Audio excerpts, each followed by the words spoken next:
Hello बच्चों, आज हम हिंदी संचय का पार्ट 2 श्रम की प्रतिष्ठा के विषय में अध्ययन करेंगे। श्रम यानी होता है मेहनत, प्रतिष्ठा का अर्थ होता है मान, यानी कि मेहनत की जो हमारी इज्जत होती है उसके बारे में इस पाठ के माध्यम से हम पढ़ेंगे। इस पाठ में श्रम के प्रति आदर का भाव उत्पन्न करने की कोशिश की गई है। प्रायः श्रमिकों को लोग हेय दृष्टि से देखते हैं, जो कि किसी भी तरह से उचित नहीं है। यानी श्रम करने वाले जो मजदूर होते हैं उन्हें नीची निगाह से, निम्न दृष्टि से देखा जाता है। अनेक दृष्टांतों के माध्यम से श्रम का महत्व स्थापित करने वाला यह पाठ जीवन में अनुकरणीय है। यानी अलग अलग उदाहरणों, घटनाओं के द्वारा इस पाठ में श्रम के महत्व को बताया गया है। श्रम के महत्व को स्थापित रखने की बात कही गई है, वो हमारे जीवन में शिक्षा देने वाला कार्य करता है। तो इस पाठ को पढ़ने से पहले हम इस पाठ के शब्दार्थ का एक बार दोहरान करेंगे। मुक्त का अर्थ होता है स्वतंत्र या आज़ाद। चिंतन का अर्थ होता है सोच विचार।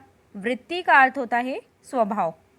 प्रतिष्ठा का मतलब होता है सम्मान या इज्जत। फाजिल का अर्थ होता है खाली। स्थिर का अर्थ होता है जो हिले डुले न। तालीम का अर्थ होता है लिखना पढ़ना। फुर्सती का अर्थ होता है बिन काम के। निष्ठुरता का अर्थ होता है कठोरता या निर्दयता। व्यसन का अर्थ होता है बुराइयाँ या बुरी आदतें। हमने इस पाठ के शब्दार्थ का एक बार दोहरान कर लिया है। आगे हम इस पाठ को पढ़कर श्रम के महत्व को समझेंगे। इस पाठ के माध्यम से हम पढ़ेंगे कि जो दिमागी काम करने वाले लोग होते हैं वो मज़दूरों को किस तरह से निम्न दृष्टि से देखते हैं, उसके बारे में इसमें बताया गया है। और हर व्यक्ति को काम करना चाहिए, यानी चाहे व्यक्ति दिमागी काम करता हो या फिर शारीरिक श्रम करता हो, सभी को अपने अपने कार्य में लगे रहना चाहिए। इस पाठ के माध्यम से श्रम के महत्व को बताया गया है, किस तरह से हमारे जीवन में श्रम महत्वपूर्ण होता है उसके बारे में यहाँ पर जानकारी दी गई है। कहा जाता है कि यह पृथ्वी शेषनाग के मस्तक पर स्थित है। अगर शेषनाग का आधार टूट जाए तो पृथ्वी स्थिर नहीं रह सकेगी। हमने सोचा है यह शेषनाग कौन है। ध्यान में आया दिन भर शारीरिक श्रम करने वाले मजदूर जो किस्म किस्म की पैदावार करते हैं वे शेषनाग हैं। सबका आधार उन मजदूरों पर है, इसलिए भगवान ने मजदूरों को कर्मयोगी कहा है। लेकिन सिर्फ कर्म करने से ही कोई कर्मयोगी नहीं होता है। यानी ऐसा माना जाता है कि जो हमारी पृथ्वी है वो शेषनाग के फन पर टिकी हुई है। यानी हमारी पृथ्वी जो है वो शेषनाग के मस्तक पर स्थिर टिकी हुई है। अगर शेषनाग का आधार यानी शेषनाग का जो फन है वो टूट जाए तो पृथ्वी क्या स्थिर टिकी रह पाएगी? ऐसा हमने कभी सोचा है? इसी तरह से हमने कभी इस बारे में विचार किया है कि शेषनाग किसे माना गया है? तो यहाँ पे जो संत विनोबा भावे हैं वो शारीरिक श्रम करने वाले मजदूरों को शेषनाग की तुलना में मान रहे हैं। यानी तुलना, शेषनाग की तुलना मजदूरों से कर रहे हैं। यानी मजदूरों के बल पर हमारी पृथ्वी टिकी हुई है। यानी जो वे मजदूर शारीरिक श्रम करते हैं, अलग अलग तरह की पैदावार खेतों में उगाते हैं, वो सब शेषनाग का उनका नाम दिया गया है और उनका आधार सब मजदूरों पर टिका हुआ है।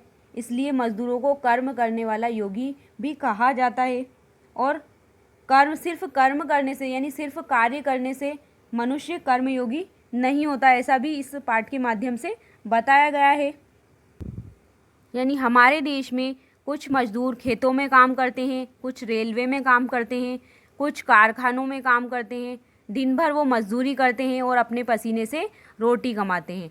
जो व्यक्ति पसीने से रोटी कमाता है वह धर्म पुरुष हो जाता है और उसके जीवन में पाप भी आसानी से प्रवेश नहीं कर पाता है। ऐसा इसलिए कहा गया है कि जो व्यक्ति इतनी मेहनत करता है, मेहनत करने के बाद वह अपने पसीने से यानी अपनी मेहनत की पूरी कमाई वो प्राप्त करता है, तो उससे अपना जीवन निर्वाह करता है। इस कारण वह धर्म पुरुष कहलाता है और उसके जीवन में यानी कि उसका जो दैनिक जीवन होता है उसमें भी पाप आसानी से प्रवेश नहीं कर सकता है। इसका कारण यह है कि वह जब मजदूरी करता है, मेहनत करता है, तो वो दिन भर मजदूरी करता है और वो जब थक जाता है तो रात में उसे गहरी नींद आती है और दिन में उसे पाप कर्म करने का कोई समय भी नहीं मिलता है। यानी कोई बुरा कार्य करने का उसको समय भी नहीं मिल पाता है दिन में, क्योंकि वो दिन भर शारीरिक श्रम करता है, मजदूरी करता है और इतनी मेहनत करने के बाद उसका शरीर थक जाता है और जो थका हुआ शरीर होता है वो आराम करना चाहता है और उसे भी नींद की ज़रूरत होती है। जिस जीवन में पाप चिंतन की गुंजाइश ही न हो उसे धार्मिक जीवन होना चाहिए। यानी ऐसा जीवन जिसमें पाप कर्म करने की कुछ पाप कर्म बचा ही नहीं है, गुंजाइश ही नहीं है, तो उसे धार्मिक हो जाना चाहिए। पर ऐसा अनुभव नहीं हो रहा है, लेकिन हमारे समाज में ऐसा पता नहीं चल पा रहा है, ऐसा अनुभव हमें नहीं मिल रहा है। अनुभव तो यह है कि जो काम नहीं करते उनके जीवन में पाप है, पर उन पापों ने मजदूरों के जीवन में प्रवेश कर लिया है। कई प्रकार के व्यसन उनमें होते हैं, यानी केवल श्रम करने से ही कोई कर्मयोगी नहीं होता। यानी यहाँ बताया गया है कि हमें इस तरह का अनुभव हो रहा है, इस तरह सा महसूस हो रहा है हमें कि जो काम नहीं करते हैं उनके जीवन में तो पाप होता ही है, ये बात तो मानने में आती है, लेकिन मजदूरों के जीवन में भी पाप ने प्रवेश कर लिया है, पाप उनके अंदर भी समा गया है। यानी जो मज़दूर हैं वो इतनी मेहनत करते हैं तो उनके अंदर भी कई सारी बुरी आदतें होती है। लेकिन ऐसा भी वो कहा गया है कि श्रम करने वाला कर्मयोगी नहीं होता, यानी जो मेहनत कर रहा है वो कर्मयोगी नहीं होता है। बल्कि ऐसा बताया गया है कि हाँ, जो श्रम टालता है वह तो कर्मयोगी है ही नहीं। यानी जो मेहनत करने में बहाने बनाता है, श्रम करना नहीं चाहता है, वो कर्मयोगी बिल्कुल भी नहीं होता है। उसके जीवन में पाप है तो आश्चर्य नहीं, क्योंकि उसके पास समय फाजिल पड़ा है। यानी उसके जीवन में पाप तो प्रवेश कर गया है, ये कोई आश्चर्य की बात नहीं है, हैरानी की बात नहीं है। लेकिन उसके पास जो समय खाली पड़ा है, जहाँ समय फाजिल पड़ा हो वहाँ शैतान का काम शुरू हो जाता है। यानी उसके पास जब समय ही खाली पड़ा हुआ है, वो बिल्कुल आज़ाद फ्री मुक्त बैठा हुआ है, तो उसके पास क्या होता है, शैतान का दिमाग उसका काम करना शुरू हो जाता है। उसके अंदर उसके दिमाग में बुरे बुरे ख्याल आना शुरू हो जाते हैं। इसलिए फुर्सती लोगों के जीवन में पाप दिखता है तो आश्चर्य नहीं। यानी जो बिल्कुल फुर्सत में बैठे हुए हैं, खाली समय में बैठे हुए हैं, तो उनके जीवन में पाप दिखाई देता है, इस बात का कोई भी हैरानी नहीं होती है। पर मजदूरी करने वाले के जीवन में पाप दिखता है तो सोचना चाहिए कि ऐसा क्यों हो रहा है। यानी कि जो शारीरिक श्रम कर रहे हैं फिर भी उनके जीवन में पाप दिखाई दे रहा है, तो इस विषय में हमको सोचना चाहिए। यदि कोई व्यक्ति खाली बैठा हुआ है, उसके जीवन में पाप दिखाई दे रहा है, तो उसका कोई आश्चर्य नहीं होना चाहिए। लेकिन मजदूरों के जीवन में दिखाई दे रहा है तो हमें सोचना चाहिए कि ऐसा क्यों हो रहा है। ऐसा इसलिए होता है कि वे कर्म को पूजा नहीं समझते, कर्म लाचारी से उन्हें करना पड़ता है, इसलिए करते हैं। यानी कि कहने का भाव यह है कि जो मजदूर होते हैं वो काम को पूजा नहीं समझते हैं, उसको पूजनीय नहीं समझते हैं काम को, वो कर्म अपनी मजबूरी के कारण करते हैं, क्योंकि उन्हें अपना जीवन का निर्वाह करना होता है। इस कारण वो कर्म को मजबूरी से करते हैं। वे अगर काम से मुक्त हो सके तो बहुत जल्दी राजी हो जाएंगे। यानी उनसे अगर काम से आज़ादी उन्हें दिलवाने की बात की जाए तो वो बहुत जल्दी ही आज़ाद होने के लिए राजी हो जाएंगे, हामी वो भर लेंगे और प्रसन्न हो जाएंगे। सच्चे कर्मयोगी की यह हालत नहीं होती। यानी जो सच्चे मन से काम करता है उसकी इस प्रकार की स्थिति नहीं होती है। आज देहाती लोग भी कहते हैं कि हमारे बच्चों को तालीम मिलनी चाहिए। तालीम किस लिए मिलनी चाहिए? इसलिए नहीं कि लड़का ज्ञानी बनेगा, धर्म ग्रंथ पढ़ सकेगा और जीवन में हर प्रकार के काम विचार पूर्वक करेगा, अपितु इसलिए कि लड़के को नौकरी मिलेगी और हम जैसे दिन भर खटकते हैं वैसे उन्हें खटकना नहीं पड़ेगा। मज़दूर ऐसा सोचते हैं। काम के प्रति ऐसी घृणा मज़दूरों में है, काम न करने वालों में तो है ही। अब यहाँ बताया गया है कि गांव के जो माता पिता होते हैं, गांव के जो लोग होते हैं, वो भी अपने बच्चों की अच्छी पढ़ाई लिखाई चाहते हैं।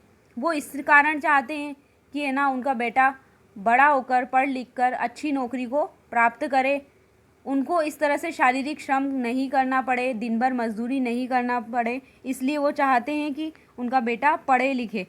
वो इसलिए नहीं चाहते कि उनका बेटा ज्ञान प्राप्त करेगा, बड़े बड़े ग्रंथों को पढ़ेगा या हर काम को सोच विचार करके करेगा। वो ऐसा नहीं चाहते हैं। उनका कारण क्या है कि वो अपने बेटे को पढ़ा लिखा कर अच्छी नौकरी दिला सकें, इसलिए वो अपने बच्चों को अच्छी पढ़ाई लिखाई दिलवाना चाहते हैं। काम के प्रति ऐसी घृणा मज़दूरों में, यानी काम के लिए मज़दूर इस प्रकार की नफ़रत करते हैं। काम न करने वालों में तो है ही, यानी जो व्यक्ति काम नहीं करता है उनमें तो नफ़रत है ही सही, ऐसा यहाँ पर बताया गया है। दिमागी काम करने वाले लोग मज़दूरों को नीच समझते हैं।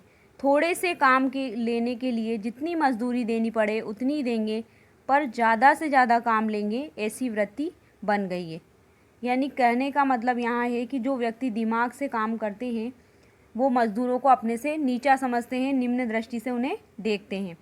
वो थोड़े से काम के लिए क्या करेंगे, थोड़े से काम के लिए उन्हें जितनी मजदूरी देनी पड़ेगी उतनी देंगे। वो तो अपने दिमाग के काम के लिए थोड़ा सा ही काम होगा तो उसके लिए ज़्यादा मजदूरी लेंगे, लेकिन अगर उनके घर पर वो मज़दूर को बुलाते हैं, शारीरिक श्रम उनसे करवाते हैं, तो उन्हें ज़्यादा से ज़्यादा उनसे काम लेंगे और उन्हें मजदूरी कम से कम देंगे। ऐसी उनका स्वभाव बन चुका है। इसका अर्थ हुआ कि उन्हें काम से नफ़रत है ही, मजदूर को भी काम से नफ़रत है। यानी उनकी यह धारणा बन गई है कि उन्हें तो काम से नफ़रत है, यानी काम नहीं करना चाहते हों दिमागी काम करने वाले व्यक्ति, लेकिन वो सोचते हैं कि मज़दूरों को भी काम से नफ़रत है। वह मज़दूरी तो करता है पर उसे गौरव नहीं लगता। यानी जो मज़दूर है वो मज़दूरी तो करता है, वो किस लिए करता है, लाचारी से करता है, और उसे उसमें कोई सम्मान प्राप्त नहीं होता है। रामायण में भी इसके लिए एक कहानी है, अच्छी है, सुनने लायक है।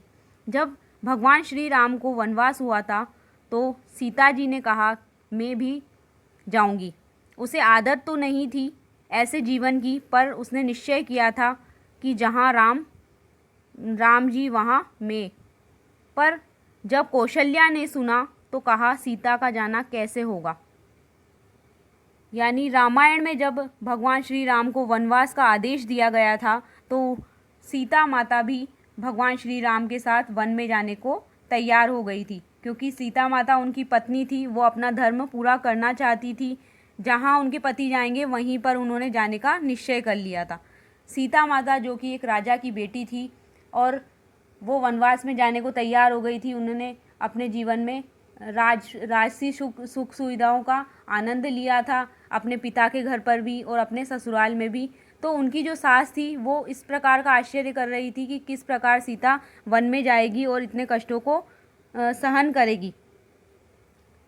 मैंने तो उसे दीप की बाती भी जलाने नहीं दी। अर्थात यहाँ भी काम की प्रतिष्ठा मानी गई है। इसमें अच्छाई भी है कि ससुर के घर लड़की गई तो उसे बेटी का समान माना गया, पर मेहनत को हानि माना गया, यह इसमें कोई दिखता है।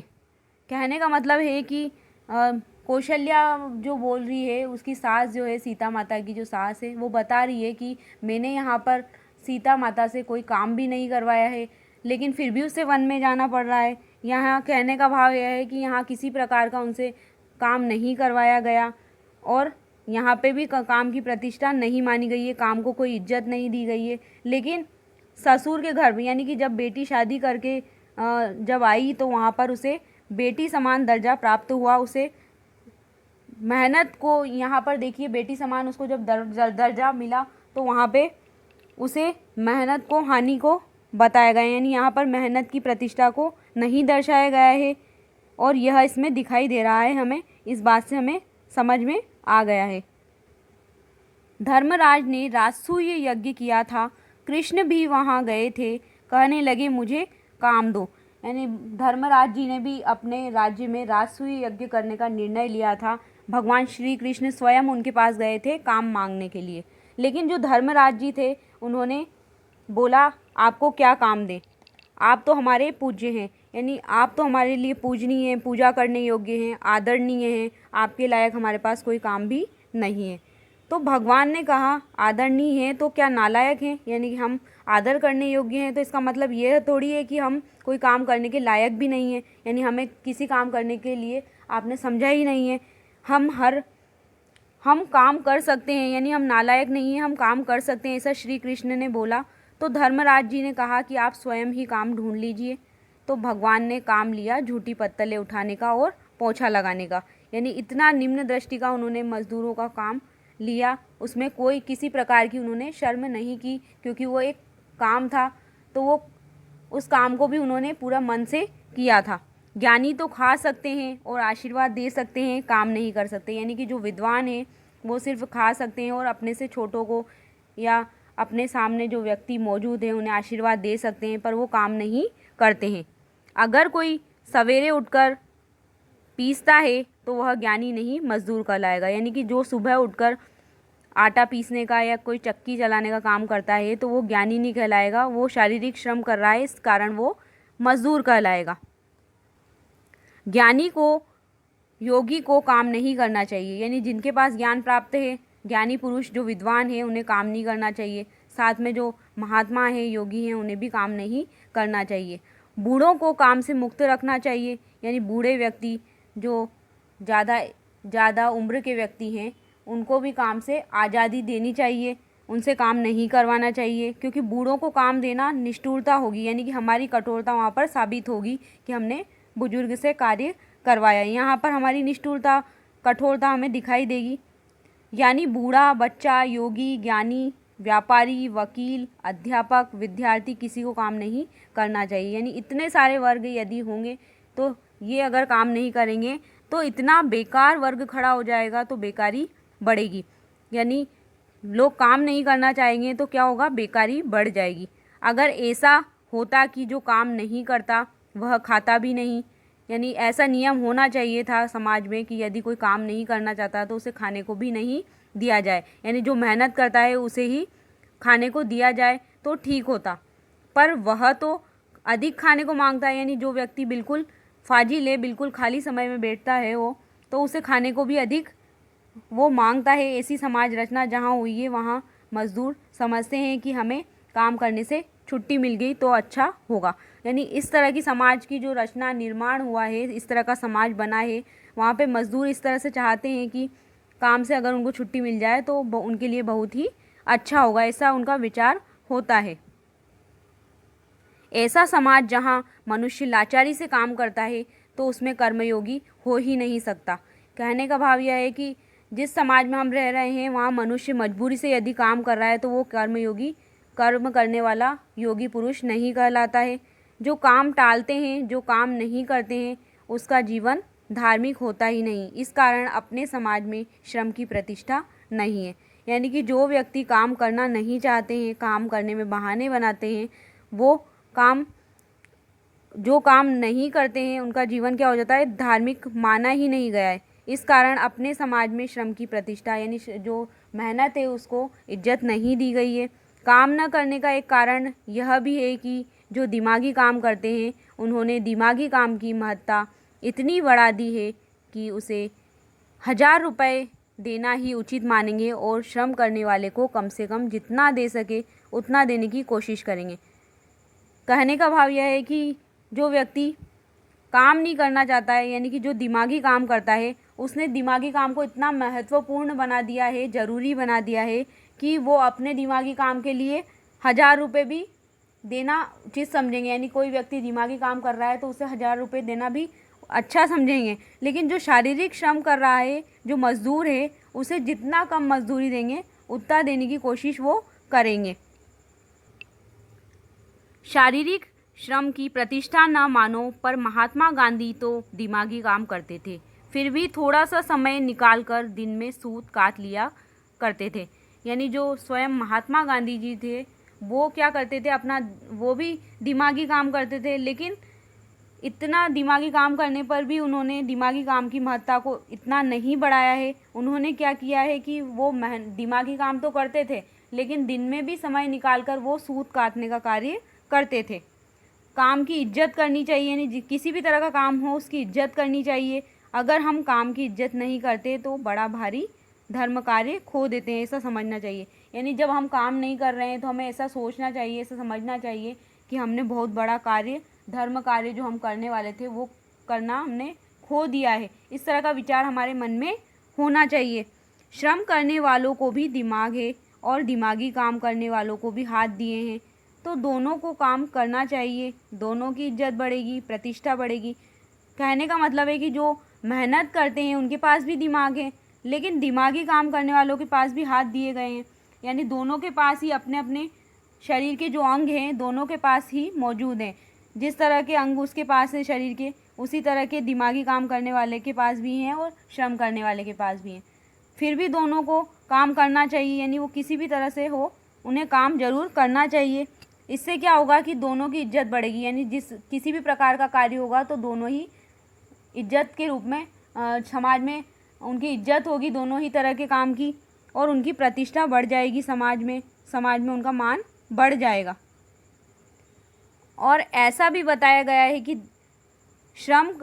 दिमागी काम और श्रम के मूल्य में अंतर है। यह ठीक नहीं है। श्रम की प्रतिष्ठा कायम करनी है तो कीमत में अधिक फ़र्क नहीं करना चाहिए। यानी जो व्यक्ति दिमागी काम कर रहा है और जो शारीरिक श्रम कर रहा है, उनके मूल्य में कोई भी अंतर नहीं होना चाहिए। यानी ऐसा ठीक नहीं है कि उनकी कीमत में अंतर होना चाहिए। उनको दोनों को ही इज्जत देनी चाहिए और दोनों की कीमत में कोई फ़र्क नहीं, हमें भेदभाव नहीं करना चाहिए। जो शारीरिक श्रम करने वाले को हम नीच मानते हैं, सफाई कर्मचारी को अगर एक दिन की छुट्टी दे दें तो सारा शहर गंदा हो जाएगा। इतना जो उपकारी है उसे हम नीच मानते हैं, न उसे इज्जत देते हैं और न प्रतिष्ठा न सम्मान। यानी जो शारीरिक श्रम करने वाला मज़दूर है उसे हम अपने से निम्न मानते हैं, अपने से नीचा समझते हैं। जैसे कि सफाई कर्मचारी है, यदि उसको एक दिन की मान लिया जाए, एक दिन की अगर उसको छुट्टी दे दी जाएगी तो क्या होगा, सारा शहर गंदा पड़ा रहेगा। और जो इतना भलाई का काम कर रहा है फिर भी हम उसे अपने से नीचा मान रहे हैं, उसे तो हमें इज्जत देनी चाहिए। और इतना उपकारी काम करने वाले को ना तो हम इज्जत दे रहे हैं, ना उसका मान सम्मान हो रहा है।